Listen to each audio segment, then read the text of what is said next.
Hello കൂട്ടുകാരെ, എല്ലാവർക്കും നമസ്കാരം. അപ്പം നമുക്ക് ഇന്ന് ഓണത്തിന് ഒഴിച്ചുകൂടാൻ പറ്റാത്തൊരു വിഭവമായിട്ടുള്ള പൈനാപ്പിൾ കറി എങ്ങനെ ഉണ്ടാക്കണം എന്ന് നോക്കാം. അപ്പോൾ എല്ലാവർക്കും ഇഷ്ടപ്പെടുന്ന ഒരു കറിയാണ് പൈനാപ്പിൾ കറി. കാരണം കുട്ടികൾക്കും എല്ലാവർക്കും ഇഷ്ടമാവും. കാരണം നല്ല മധുരവും പുളിയൊക്കെ ആയിട്ട് നല്ലൊരു കറിയാണ്. അപ്പോൾ നമുക്കതെങ്ങനെ ഉണ്ടാക്കണം നമുക്ക് പെട്ടെന്ന് നോക്കാം. അതിന് വേണ്ടിയിട്ട് ഒരു ഇടത്തരം പൈനാപ്പിളാണ് എടുത്തിരിക്കുന്നത്.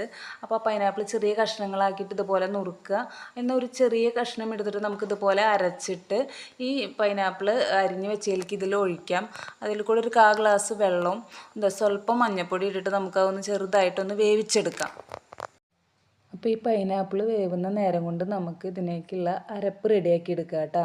അതിന് വേണ്ടിയിട്ട് ഒരു അരമുറി തേങ്ങയാണ് നമ്മൾ എടുക്കുന്നത്. അതിലേക്ക് 2 സ്പൂൺ തൈര്, നല്ല പുളിയുള്ള തൈര് എല്ലായിട്ടും എടുക്കുന്നത്. എന്നിട്ട് അത് ഇതിലേക്ക് ഒഴിച്ചു കൊടുക്കാം. അതിൽ കൂടെ ഇതിലേക്ക് വേണ്ടത് ഒരു 2 പച്ചമുളക്, പിന്നെ വേണ്ടത് നല്ല ജീരകമാണ്, ഒരു ചെറിയ സ്പൂൺ നല്ല ജീരകം. പിന്നെ നമുക്കിതിൽ ഒഴിച്ചു കൂടാൻ പറ്റാത്ത ഒന്നാണ് കടുക്. അപ്പോൾ കടുക് കൂടി ഇതിലേക്ക് ഇട്ടിട്ട് നമ്മൾ അതും കൂടിയിട്ട് അരച്ചെടുക്കുന്നുണ്ട് കേട്ടോ. അപ്പോൾ അത് അരയ്ക്കാൻ വെച്ച ശേഷം നമുക്കിതിലേക്ക് ഒരു ചെറിയ കഷ്ണം ശർക്കര ഇട്ടിട്ട് ഒന്ന് വേവിച്ചു കൊടുക്കാം. അപ്പോഴേക്കും നമ്മുടെ ഈ അരപ്പ് റെഡി ആയിട്ടുണ്ട്. അത് ഇതിലേക്ക് ഒഴിച്ചു കൊടുത്ത് നമുക്ക് നന്നായിട്ടൊന്ന് മിക്സ് ചെയ്തെടുക്കാം കേട്ടോ. അപ്പോൾ ഇതൊന്ന് നന്നായിട്ട് നമുക്ക് മിക്സ് ചെയ്തെടുത്ത ശേഷം അടുപ്പത്ത് വെച്ചിട്ട് ഒന്ന് ചെറുതായിട്ട് ഒരു തിള വന്നാൽ മതി കേട്ടോ. കുറേ നേരം അടുപ്പത്ത് വെക്കൊന്നും വേണ്ട, കാരണം നമ്മൾ മോരും ഇതൊക്കെ ഒഴിച്ചിട്ടുള്ളതാണ്. അപ്പോൾ കുറച്ച് നേരം മതി, ഒരു തിള വന്നാൽ മതി. അപ്പോൾ നമുക്കത് ഗ്യാസ് ഓഫ് ചെയ്യാം.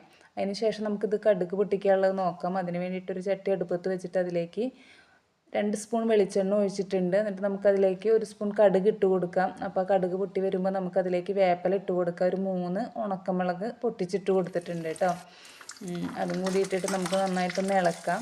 എന്നിട്ട് നമ്മുടെ പൈനാപ്പിൾ കറിയിലേക്ക് ഇത് ഒഴിച്ചു കൊടുക്കാം. അപ്പോൾ നമ്മുടെ പൈനാപ്പിൾ കറി റെഡിയായി.